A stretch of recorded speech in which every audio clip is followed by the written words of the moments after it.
اللہ اللہ اللہ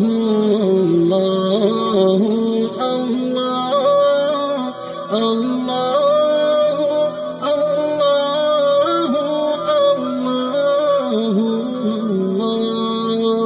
اللہ اللہ۔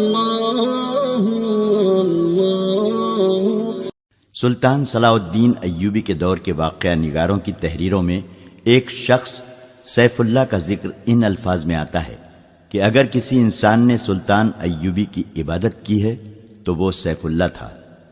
سلطان ایوبی کے گہرے دوست اور دست راست بہاؤالدین شداد کی اس ڈائری میں جو آج بھی عربی زبان میں محفوظ ہے، سیف اللہ کا ذکر ذرا تفصیل سے ملتا ہے۔ یہ شخص جس کا نام کسی باقاعدہ تاریخ میں نہیں ملتا، سلطان صلاح الدین ایوبی کی وفات کے بعد 17 سال زندہ رہا۔ واقعہ نگار لکھتے ہیں کہ اس نے عمر کے یہ آخری 17 سال سلطان ایوبی کی قبر کی مجاوری میں گزار دیے تھے۔ اس نے وصیت کی تھی کہ وہ مر جائے تو اسے سلطان کے ساتھ دفن کیا جائے، مگر سیف اللہ کی کوئی حیثیت نہیں تھی۔ وہ ایک گمنام انسان تھا جسے عام قبرستان میں دفن کیا گیا، اور وہ وقت جلد ہی آ گیا کہ اس قبرستان پر انسانوں نے بستی آباد کر لی اور قبرستان کا نام و نشان مٹا ڈالا۔ تاریخی لحاظ سے سیف اللہ کی اہمیت یہ تھی کہ وہ سمندر پار سے صلاح الدین ایوبی کو قتل کرنے آیا تھا۔ اس وقت اس کا نام میگنانا ماریوس تھا۔ اس نے اسلام کا صرف نام سنا تھا، اسے کچھ علم نہیں تھا کہ اسلام کیسا مذہب ہے۔ صلیبیوں کے پروپیگنڈے کے مطابق اسے یقین تھا کہ اسلام ایک قابل نفرت مذہب اور مسلمان ایک قابل نفرت فرقہ ہے جو عورتوں کا شیدائی اور انسانی گوشت کھانے کا عادی ہے۔ لہذا میگنانا ماریوس جب کبھی مسلمان کا لفظ سنتا تھا تو وہ نفرت سے تھوک دیا کرتا تھا۔ وہ بے مثال جرأت کا مظاہرہ کرتے ہوئے جب سلطان صلاح الدین ایوبی تک پہنچا تو میگنانا ماریوس قتل ہو گیا اور اس کے مردہ وجود سے سیف اللہ نے جنم لیا۔ تاریخ میں ایسے حکمرانوں کی کمی نہیں جنہیں قتل کیا گیا یا جن پر قاتلانہ حملے ہوئے، لیکن سلطان صلاح الدین ایوبی تاریخ کے ان معدود چند شخصیتوں میں سے ہے جسے قتل کرنے کی کوششیں دشمنوں نے بھی کی اور اپنوں نے بھی، بلکہ اپنوں نے اسے قتل کرنے کی غیروں سے زیادہ سازشیں کی۔ یہ امر افسوسناک ہے کہ سلطان ایوبی کی داستان ایمان افروز کے ساتھ ساتھ ایمان فروشوں کی کہانی بھی چلتی ہے۔ اسی لیے صلاح الدین ایوبی نے بارہا کہا تھا کہ تاریخ اسلام وہ وقت جلد دیکھے گی جب مسلمان رہیں گے تو مسلمان ہی، لیکن اپنا ایمان بیچ ڈالیں گے اور صلیبی ان پر حکومت کریں گے۔ آج ہم وہ وقت دیکھ رہے ہیں۔ سیف اللہ کی کہانی اس وقت سے شروع ہوتی ہے جب سلطان ایوبی نے صلیبیوں کا متحدہ بیڑا بحر روم میں نظر آب و آتش کیا تھا۔ ان کے کچھ بحری جہاز بچ کر نکل گئے تھے۔ سلطان ایوبی بحر روم کے ساحل پر اپنی فوج کے ساتھ موجود رہا اور سمندر میں سے زندہ نکلنے والے صلیبیوں کو گرفتار کرتا رہا۔ ان میں 7 لڑکیاں بھی تھیں جن کا تفصیلی ذکر آپ پڑھ چکے ہیں۔ مصر میں سلطان کی سوڈانی سپاہ نے بغاوت کر دی جسے سلطان نے دبا لیا۔ اسے سلطان زنگی کی بھیجی ہوئی کمک بھی مل گئی۔ وہ اب صلیبیوں کے عزائم کو ختم کرنے کے منصوبے بنانے لگا۔ بحر روم کے پار روم شہر کے مضافات میں صلیبی سربراہوں کی کانفرنس ہو رہی تھی۔ ان میں شاہ اگسٹس تھا، شاہ ریمانڈ اور شہنشاہ لوئی ہفتم کا بھائی رابرٹ بھی تھا۔ اس کانفرنس میں سب سے زیادہ قہر و غضب میں آیا ہوا ایک شخص تھا جس کا نام ایملرک تھا۔ وہ صلیبیوں کے اس متحدہ بیڑے کا کمانڈر تھا جو مصر پر فوج کشی کے لیے گیا تھا، مگر صلاح الدین ایوبی ان پر ناگہانی آفت کی طرح ٹوٹ پڑا اور اس بیڑے کے ایک بھی سپاہی کو مصر کے ساحل پر قدم نہ رکھنے دیا۔ مصر کے ساحل پر جو صلیبی پہنچے وہ سلطان ایوبی کے ہاتھ میں جنگی قیدی تھے۔ صلیبیوں کی کانفرنس میں ایملرک کے ہونٹ کانپ رہے تھے۔ اس کا بیڑا غرق ہوئے 15 دن گزر گئے تھے۔ وہ 15ویں دن اٹلی کے ساحل پر پہنچا تھا۔ سلطان ایوبی کے آتشی تیر اندازوں نے اس کے جہاز کے بادبان اور مستول جلا ڈالے تھے۔ یہ تو اس کی خوش قسمتی تھی کہ اس کے ملاحوں اور سپاہیوں نے آگ پر قابو پا لیا تھا اور وہ جہاز کو بچا لے گئے تھے، مگر بادبانوں کے بغیر جہاز سمندر پر ڈولتا رہا۔ پھر طوفان آ گیا، اس کے بچنے کی کوئی صورت نہیں رہی تھی۔ بہت سے بچے کچے جہاز اور کشتیاں اس طوفان میں غرق ہو گئی تھیں۔ یہ ایک معجزہ تھا کہ ایملرک کا جہاز ڈولتا، بھٹکتا، ڈوب ڈوب کر ابھرتا اٹلی کے ساحل سے جا لگا تھا۔ اس میں اس کے ملاحوں کا بھی کمال شامل تھا۔ انہوں نے چپوؤں کے زور پر جہاز کو قابو میں رکھا تھا۔ ساحل پر پہنچتے ہی اس نے ان تمام ملاحوں اور سپاہوں کو بے دریغ انعام دیا۔ صلیبی سربراہ وہیں اس کے منتظر تھے۔ وہ اس پر غور کرنا چاہتے تھے کہ انہیں دھوکہ کس نے دیا ہے۔ ظاہر ہے کہ شک سوڈانی سالار ناجی پر ہی ہو سکتا تھا۔ اسی کے خط کے مطابق انہوں نے حملے کے لیے بیڑا روانہ کیا تھا، مگر ان کے ساتھ ناجی کا تحریری رابطہ پہلے بھی موجود تھا۔ انہوں نے ناجی کے اس خط کی تحریر پہلے کے 2 خطوں سے ملائی تو انہیں شک ہوا کہ یہ کوئی گڑبڑ ہے۔ انہوں نے قاہرہ میں جاسوس بھیج رکھے تھے، مگر ان کی طرف سے بھی کوئی اطلاع نہیں ملی تھی۔ انہیں یہ بتانے والا کوئی نہ تھا کہ سلطان صلاح الدین ایوبی نے ناجی اور اس کے سازشی سالاروں کو خفیہ طریقے سے مروا دیا اور رات کی تاریکی میں گمنام قبروں میں دفن کر دیا تھا، اور صلیبی سربراہوں اور بادشاہوں کے وہم و گمان میں بھی یہ بات نہیں آ سکتی تھی کہ جس خط پر انہوں نے بیڑا روانہ کیا تھا وہ خط ناجی کا ہی تھا، مگر حملے کی تاریخ سلطان ایوبی نے تبدیل کر کے لکھی تھی۔ جاسوسوں کو ایسی معلومات کہیں سے بھی نہیں مل سکتی تھیں۔ یہ کانفرنس کسی نتیجے پر نہ پہنچ سکی۔ ایملرک کے منہ سے بات تک نہیں نکلی تھی۔ وہ شکست خوردہ تھا، غصے میں بھی تھا اور تھکا ہوا بھی تھا۔ کانفرنس اگلے روز کے لیے ملتوی کر دی گئی۔ رات کے وقت یہ تمام سربراہ شکست کا غم شراب میں ڈبو رہے تھے۔ ایک آدمی اس محفل میں آیا، اسے صرف ریمانڈ جانتا تھا۔ وہ ریمانڈ کا قابل اعتماد جاسوس تھا۔ وہ حملے کی شام مصر کے ساحل پر اترا تھا۔ اس سے تھوڑی ہی دیر بعد صلیبیوں کا بیڑا آیا اور اس کی آنکھوں کے سامنے یہ بیڑا سلطان ایوبی کی قلیل فوج کے ہاتھوں تباہ ہوا تھا۔ یہ جاسوس مصر کے ساحل پر رہا اور اس نے بہت سی معلومات مہیا کر لی تھیں۔ ریمانڈ نے اس کا تعارف کرایا تو سب اس کے گرد جمع ہو گئے۔ اس جاسوس کو معلوم تھا کہ صلیبی سربراہوں نے سلطان ایوبی کو قتل کرانے کے لیے رابن نام کا ایک ماہر جاسوس سمندر پار بھیجا تھا، اور اس کی مدد کے لیے 5 آدمی اور 7 جوان اور خوبصورت لڑکیاں بھیجی گئی تھیں۔ اس جاسوس نے بتایا کہ رابن زخمیوں کے ساتھ زخمی ہونے کا بہانہ کر کے صلاح الدین ایوبی کے کیمپ میں پہنچ گیا تھا۔ اس کے 5 آدمی تاجروں کے بھیس میں تھے۔ ان میں کرسٹوفر نام کے ایک آدمی نے ایوبی پر تیر چلایا، مگر تیر قطع گیا۔ 5 آدمی پکڑے گئے اور 7 لڑکیاں بھی پکڑی گئیں۔ انہوں نے کہانی تو اچھی گھڑ لی تھی۔ سلطان ایوبی نے لڑکیوں کو پناہ میں لے لیا اور 5 آدمیوں کو چھوڑ دیا تھا، مگر ایوبی کا ایک ماہر سراغ رساں جس کا نام علی بن سفیان ہے اچانک آ گیا۔ اس نے سب کو گرفتار کر لیا اور 5 میں سے ایک آدمی کو سب کے سامنے قتل کرا کے دوسروں سے اقبال جرم کروا لیا۔ جاسوس نے کہا، میں نے اپنے متعلق بتایا تھا کہ میں ڈاکٹر ہوں، اس لیے سلطان نے مجھے زخمیوں کی مرہم پٹی کی ڈیوٹی دے دی۔ وہیں مجھے یہ اطلاع ملی کہ سوڈانیوں نے بغاوت کی تھی جو دبا لی گئی ہے، اور سوڈانی افسروں اور لیڈروں کو ایوبی نے گرفتار کر لیا ہے۔ رابن، 4 آدمی اور 6 لڑکیاں ایوبی کی قید میں ہیں، لیکن ابھی تک ساحل پر ہیں۔ 7ویں لڑکی جو سب سے زیادہ ہوشیار ہے لاپتہ ہے۔ اس کا نام موبینا ارتلاس ہے اور موبی کہلاتی ہے۔ ایوبی بھی کیمپ میں نہیں ہے اور اس کا سراغ رساں علی بن سفیان بھی وہاں نہیں ہے۔ میں بڑی مشکل سے نکل کر آیا ہوں۔ بڑی زیادہ اجرت پر تیز رفتار کشتی مل گئی تھی۔ میں یہ خبر دینے آیا ہوں کہ رابن، اس کے آدمی اور لڑکیاں موت کے خطرے میں ہیں۔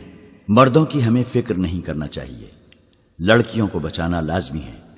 آپ جانتے ہیں کہ سب جوان ہیں اور چنی ہوئی خوبصورت ہیں۔ مسلمان ان کا جو حال کر رہے ہوں گے اس کا تصور آپ کر سکتے ہیں۔ ہمیں یہ قربانی دینی پڑے گی۔ شاہ اگسٹس نے کہا، اگر مجھے یقین دلایا جائے کہ لڑکیوں کو جان سے مار دیا جائے گا تو میں یہ قربانی دینے کے لیے تیار ہوں۔ ریمانڈ نے کہا، مگر ایسا نہیں ہوگا۔ مسلمان ان کے ساتھ وحشیوں کا سلوک کر رہے ہوں گے، لڑکیاں ہم پر لعنت بھیج رہی ہوں گی، میں انہیں بچانے کی کوشش کروں گا۔ یہ بھی ہو سکتا ہے، رابرٹ نے کہا، کہ مسلمان ان لڑکیوں کے ساتھ اچھا سلوک کر کے ہمارے خلاف جاسوسی کے لیے استعمال کرنے لگیں۔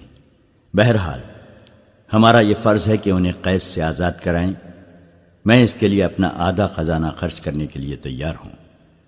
یہ لڑکیاں صرف اس لیے قیمتی نہیں کہ یہ لڑکیاں ہیں، جاسوس نے کہا، وہ دراصل تربیت یافتہ ہیں۔ اتنے خطرناک کام کے لیے ایسی لڑکیاں ملتی کہاں ہیں؟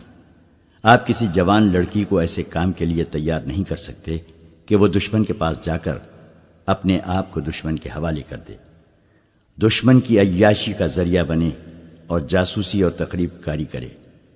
اس کام میں عزت تو سب سے پہلے دینی پڑتی ہے، اور یہ خطرہ تو ہر وقت لگا رہتا ہے کہ جو ہی دشمن کو پتہ چلے گا کہ یہ لڑکی جاسوس ہے تو اسے اذیتیں دی جائیں گی، پھر اسے جان سے مار دیا جائے گا۔ ان لڑکیوں کو ہم نے زر کثیر صرف کر کے حاصل کیا، پھر ٹریننگ دی تھی اور انہیں بڑی محنت سے مصر اور عرب کی زبان سکھائی تھی۔ ایک ہی بار 7 تجربے کار لڑکیوں کو ضائع کرنا عقل مندی نہیں ہے۔ کیا تم اعتماد سے کہہ سکتے ہو کہ لڑکیوں کو ایوبی کے کیمپ سے نکالا جا سکتا ہے؟ اگسٹس نے پوچھا۔ جی ہاں، جاسوس نے کہا، نکالا جا سکتا ہے۔ اس کے لیے غیر معمولی طور پر دلیر اور پختہ کار آدمیوں کی ضرورت ہے، مگر یہ بھی ہو سکتا ہے کہ وہ 1-2 دنوں تک رابن، اس کے 4 آدمیوں اور لڑکیوں کو قاہرہ لے جائیں۔ وہاں سے نکالنا بہت ہی مشکل ہوگا۔ اگر ہم وقت ضائع نہ کریں تو ہم انہیں کیمپ میں ہی جا لیں گے۔ آپ مجھے 20 آدمی دے دیں، میں ان کی رہنمائی کروں گا، لیکن آدمی ایسے ہوں جو جان پر کھیلنا جانتے ہوں۔ ہمیں ہر قیمت پر ان لڑکیوں کو واپس لانا ہے، ایملرک نے گرج کر کہا۔ اس پر بحر روم میں جو بیتی تھی اس کا وہ انتقام لینے کو پاگل ہوا جا رہا تھا۔ وہ صلیبیوں کے متحدہ بیڑے اور اس بیڑے میں سوار لشکر کا سپریم کمانڈر بن کر اس امید پر گیا تھا کہ مصر کی فتح کا صحرا اس کے سر بندھے گا، مگر صلاح الدین ایوبی نے اسے مصر کے ساحل کے قریب بھی نہ جانے دیا۔ وہ جلتے ہوئے جہاز میں زندہ جل جانے سے بچا تو طوفان میں گر گیا۔ اب بات کرتے اس کے ہونٹ کانپتے تھے اور وہ زیادہ تر باتیں میز پر مکے مار مار کر یا اپنی راند پر زور زور سے ہاتھ مار کر اپنے جذبات کا اظہار کرتا تھا۔ اس نے کہا، میں لڑکیوں کو بھی لاؤں گا اور صلاح الدین ایوبی کو قتل بھی کراؤں گا۔ میں انہی لڑکیوں کو مسلمانوں کی سلطنت کی جڑیں کھوکھلی کرنے کے لیے استعمال کروں گا۔ میں سچے دل سے آپ کی تائید کرتا ہوں شاہ ایملرک، ریمانڈ نے کہا۔ ہمیں تربیت یافتہ لڑکیوں کو اتنی آسانی سے ضائع نہیں کرنا چاہیے، نہ ہم کریں گے۔ آپ سب کو اچھی طرح معلوم ہے کہ شام کے حرموں میں ہم کتنی لڑکیاں داخل کر چکے ہیں۔ کئی مسلمان گورنر اور امیر ان لڑکیوں کے ہاتھ میں کھیل رہے ہیں۔ بغداد میں یہ لڑکیاں عمرہ کے ہاتھوں میں ایسے متعدد افراد کو قتل کرا چکی ہیں جو صلیب کے خلاف نعرہ لے کر اٹھے تھے۔ مسلمانوں کی خلافت کو ہم نے عورت اور شراب سے 3 حصوں میں تقسیم کر دیا ہے۔ ان میں اعتماد نہیں رہا، وہ عیش و عشرت میں غرق ہوتے جا رہے ہیں۔ صرف 2 آدمی ہیں جو اگر زندہ رہے تو ہمارے لیے مستقل خطرہ بنے رہیں گے، ایک نور الدین زنگی اور دوسرا صلاح الدین ایوبی۔ اگر ان دونوں میں سے ایک بھی زیادہ دیر تک زندہ رہا تو ہمارے لیے اسلام کو ختم کرنا آسان نہیں ہوگا۔ اگر صلاح الدین ایوبی نے سوڈانیوں کی بغاوت دبا لی ہے تو اس کا مطلب یہ ہے کہ یہ شخص اس حد سے زیادہ خطرناک ہے جس حد تک ہم اسے سمجھتے رہے ہیں۔ ہمیں میدان جنگ سے ہٹ کر تقریب کاری کا محاذ بھی کھولنا پڑے گا۔ مسلمانوں میں تفرقہ اور بے اطمینانی پھیلانے کے لیے ہمیں ان لڑکیوں کی ضرورت ہے۔ ہمیں اپنے کامیاب تجربوں سے فائدہ اٹھانا چاہیے۔ لوئی ہفتم کے بھائی رابرٹ نے کہا، عرب میں ہم مسلمانوں کی کمزوریوں سے فائدہ اٹھا چکے ہیں۔ مسلمان عورت، شراب اور دولت سے اندھا ہو جاتا ہے۔ مسلمان کو مارنے کا بہترین طریقہ یہ ہے کہ اسے مسلمان کے ہاتھوں مرواؤ۔ مسلمان کو ذہنی عیاشی کا سامان مہیا کر دو تو وہ اپنے دین اور ایمان سے دستبردار ہو جاتا ہے۔ تم مسلمانوں کا ایمان آسانی سے خرید سکتے ہو۔ اس نے عرب کے کئی امراء اور وزراء کی مثالیں دی جنہیں صلیبیوں نے عورت، شراب اور دولت سے خرید لیا تھا، انہیں اپنا درپردہ دوست بنا لیا تھا۔ کچھ دیر مسلمانوں کی کمزوریوں کے متعلق باتیں ہوئیں، پھر لڑکیوں کو آزاد کرانے کے عملی پہلوؤں پر غور ہوا۔ آخر یہ طے پایا کہ 20 نہایت دلیر آدمی اس کام کے لیے روانہ کیے جائیں اور وہ اگلی شام تک روانہ ہو جائیں۔ اسی وقت 4-5 کمانڈروں کو بلایا گیا۔ انہیں اصل مقصد اور مہم بتا کر کہا گیا کہ 20 آدمی منتخب کریں۔ کمانڈروں نے تھوڑی دیر اس مہم کے خطروں کے متعلق بحث مباحثہ کیا۔ ایک کمانڈر نے کہا، ہم پہلے ہی ایک ایسی فورس تیار کر رہے ہیں جو مسلمانوں کے کیمپوں پر شب خون مارا کرے گی اور ان کی متحرک فوج پر بھی رات کو حملے کر کے پریشان کرتی رہے گی۔ اس فورس کے لیے ہم نے چند ایک آدمی منتخب کیے ہیں، لیکن یہ آدمی 100% قابل اعتماد ہونے چاہیے۔ اگسٹس نے کہا، وہ ہماری تمہاری نظروں سے اوجھل ہو کر یہ کام کریں گے، اور یہ بھی ہو سکتا ہے کہ وہ کچھ بھی نہ کریں اور واپس آ کر کہیں کہ وہ بہت کچھ کر آئے ہیں۔ آپ یہ سن کر حیران ہوں گے، ایک کمانڈر نے کہا کہ ہماری فوج میں ایسے سپاہی بھی ہیں جنہیں ہم نے جیل خانوں سے حاصل کیا ہے۔ یہ ڈاکو، چور اور رہزن تھے۔ انہیں بڑی بڑی لمبی سزائیں دی گئی تھیں۔ انہیں جیل خانوں میں مرنا ہی تھا۔ ہم نے ان سے بات کی تو وہ جوش و خروش سے فوج میں آ گئے۔ آپ کو شاید یہ معلوم کر کے بھی حیرت ہو کہ ناکام حملے میں ان سزا یافتہ مجرموں نے بڑی بہادری سے کئی جہاز بچائے ہیں۔ میں لڑکیوں کو مسلمانوں سے آزاد کرانے کی مہم میں ایسے 3 آدمی بھیجوں گا۔ مورخوں نے لکھا ہے کہ مسلمانوں میں عیش و عشرت کا رجحان بڑھ گیا اور اتحاد ختم ہو رہا تھا۔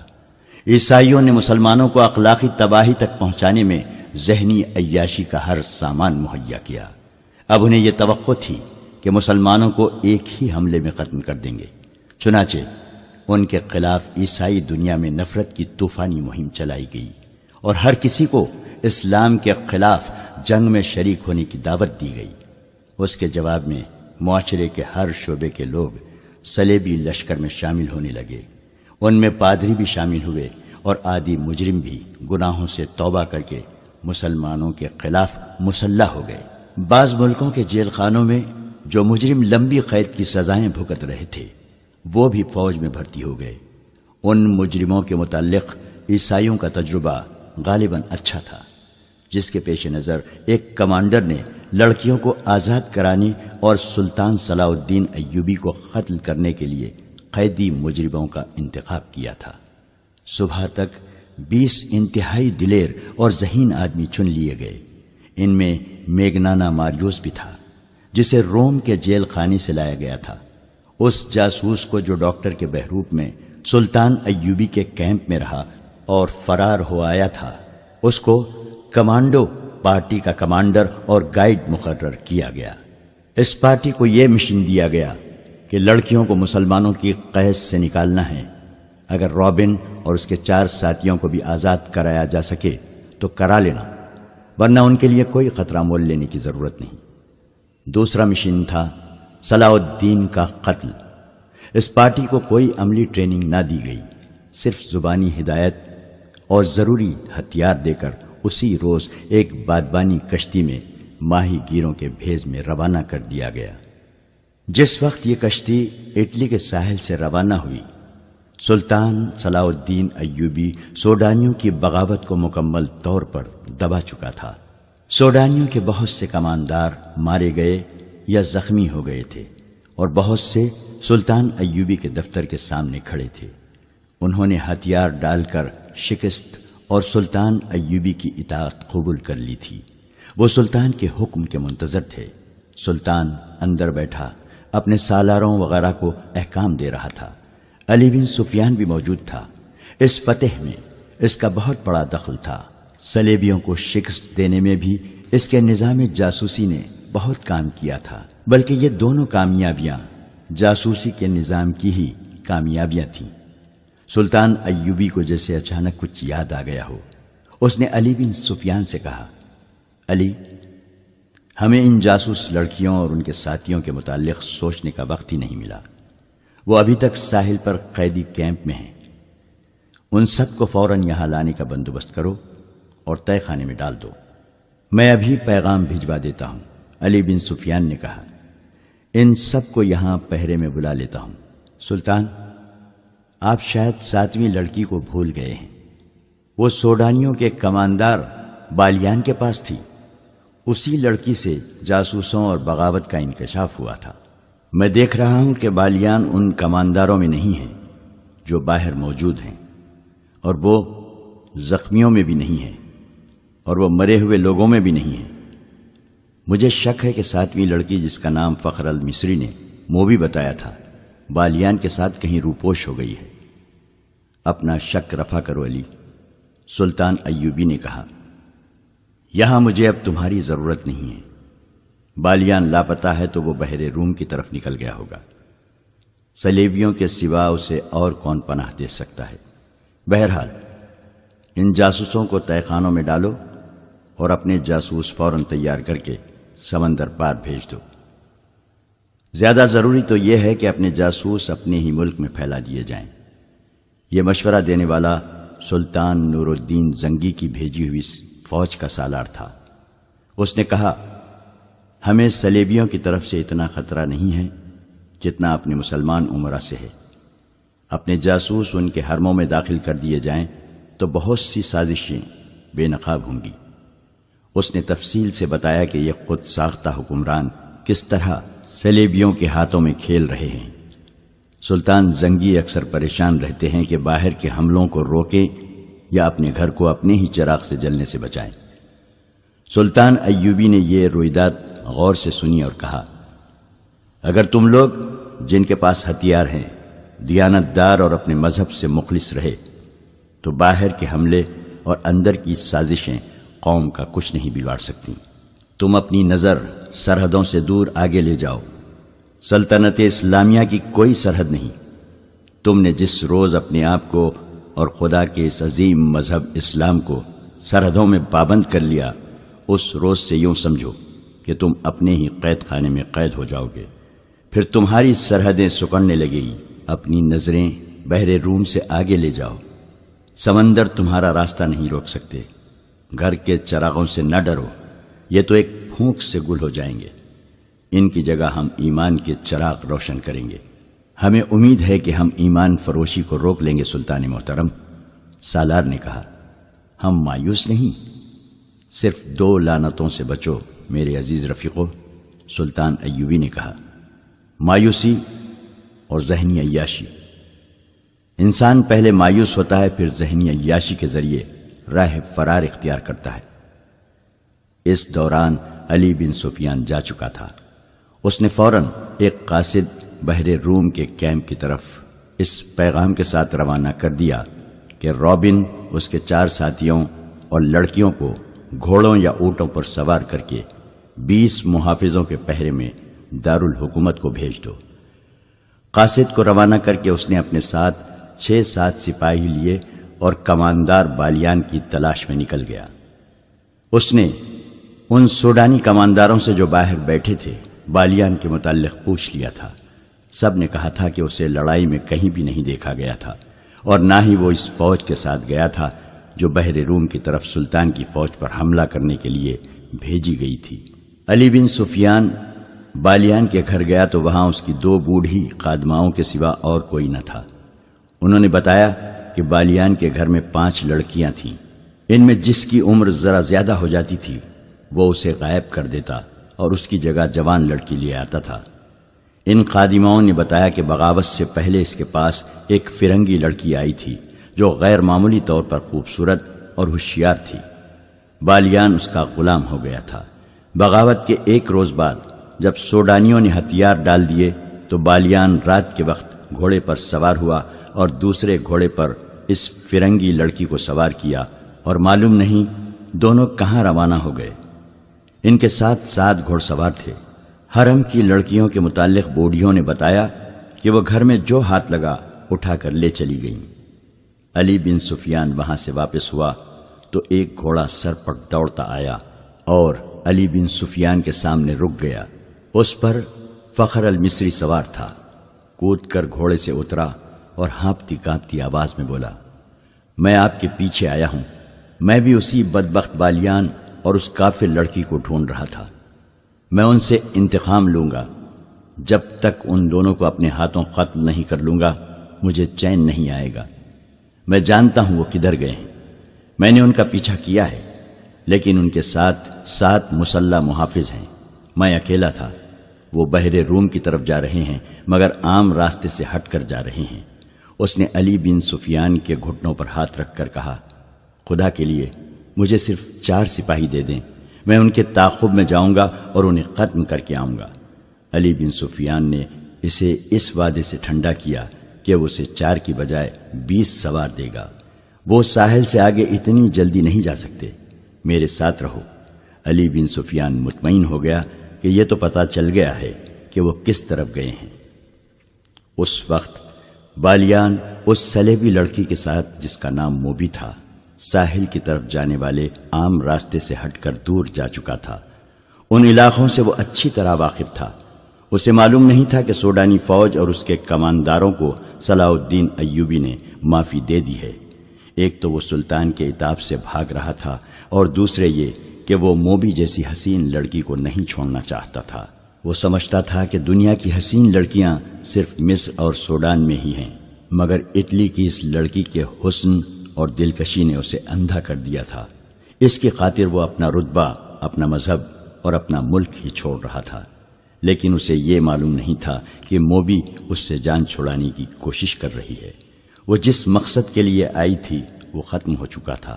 گو مقصد تباہ ہو گیا تھا، تاہم موبی اپنا کام کر چکی تھی۔ اس کے لیے اس نے اپنے جسم اور اپنی عزت کی قربانی دی تھی۔ وہ ابھی تک اپنی عمر سے دگنی عمر کے آدمی کی عیاشی کا ذریعہ بنی ہوئی تھی۔ بالیان اس خوش فہمی میں مبتلا تھا کہ موبی اسے بری طرح چاہتی ہے، مگر موبی اس سے نفرت کرتی تھی۔ وہ چونکہ مجبور تھی اس لیے اکیلی بھاگ نہیں سکتی تھی۔ وہ اس مقصد کے لیے بالیان کو ساتھ لیے ہوئے تھی کہ اسے اپنی حفاظت کی ضرورت تھی۔ اسے بحر روم پار کرنا تھا یا رابن تک پہنچنا تھا۔ اسے معلوم نہیں تھا کہ رابن اور اس کے ساتھی جو تاجروں کے بھیس میں تھے پکڑے جا چکے ہیں۔ اس مجبوری کے تحت وہ بالیان کے ہاتھ میں کھلونا بنی ہوئی تھی۔ وہ کئی بار اسے کہہ چکی تھی کہ تیز چلو اور پڑاؤ کم کرو ورنہ پکڑے جائیں گے، لیکن بالیان جہاں اچھی سایہ دار جگہ دیکھتا رک جاتا۔ اس نے شراب کا ذخیرہ اپنے ساتھ رکھ لیا تھا۔ ایک رات موبی نے ایک ترکیب سوچی۔ اس نے بالیان کو اتنی زیادہ پلا دی کہ وہ بے سدھ ہو گیا۔ ان کے ساتھ جو 7 محافظ تھے وہ کچھ پرے سو گئے تھے۔ موبی نے دیکھا تھا کہ ان میں سے ایک ایسا ہے جو جوان ہے اور سب پر چھایا رہتا ہے۔ بالیان زیادہ تر اسی کے ساتھ ہر بات کیا کرتا تھا۔ موبی نے اسے جگایا اور تھوڑی دور لے گئی۔ اس سے کہا، تم اچھی طرح جانتے ہو کہ میں کون ہوں، کہاں سے آئی ہوں اور یہاں کیوں آئی تھی۔ میں تم لوگوں کے لیے مدد لائی تھی تاکہ تم صلاح الدین ایوبی جیسے غیر ملکیوں سے آزاد ہو سکو، مگر تمہارا یہ کماندار بالیان اس قدر عیاش آدمی ہے کہ اس نے شراب پی کر بدمست ہو کر میرے جسم کے ساتھ کھیلنا شروع کر دیا۔ بجائے اس کے کہ وہ عقل مندی سے بغاوت کا منصوبہ بناتا اور فتح حاصل کرتا، اس نے مجھے اپنی حرم کی لونڈی بنا لیا اور اندھا دھند فوج کو 2 حصوں میں تقسیم کر کے ایسی لاپرواہی سے حملہ کروایا کہ ایک ہی رات میں تمہاری اتنی بڑی فوج ختم ہو گئی۔ تمہاری شکست کا ذمہ دار یہ شخص ہے۔ اب یہ میرے ساتھ صرف عیاشی کے لیے جا رہا ہے اور مجھے کہتا ہے کہ میں اسے سمندر پار لے جاؤں، اسے اپنی فوج میں رتبہ دلاؤں اور اس کے ساتھ شادی کر لوں، مگر مجھے اس شخص سے نفرت ہے۔ میں نے فیصلہ کیا ہے کہ اگر مجھے شادی ہی کرنی ہے اور اپنے ملک میں جا کر اسے فوج میں رتبہ دلانا ہے تو مجھے ایسے آدمی کا انتخاب کرنا چاہیے جو میرے دل کو اچھا لگے۔ وہ آدمی تم ہو۔ تم جوان ہو، دلیر ہو، عقل مند ہو، میں نے جب سے تمہیں دیکھا ہے تمہیں چاہ رہی ہوں، مجھے اس بوڑھے سے بچاؤ، میں تمہاری ہوں، سمندر پار چلو، فوج کا رتبہ اور مال و دولت تمہارے قدموں میں ہوگا، مگر اس آدمی کو یہی ختم کرو۔ دیکھو وہ سویا ہوا ہے، اسے قتل کر دو اور آؤ نکل چلیں۔ اس نے محافظ کے گلے میں باہیں ڈال دی، محافظ اس کے حسن میں گرفتار ہو گیا، اس نے دیوانہ وار لڑکی کو اپنے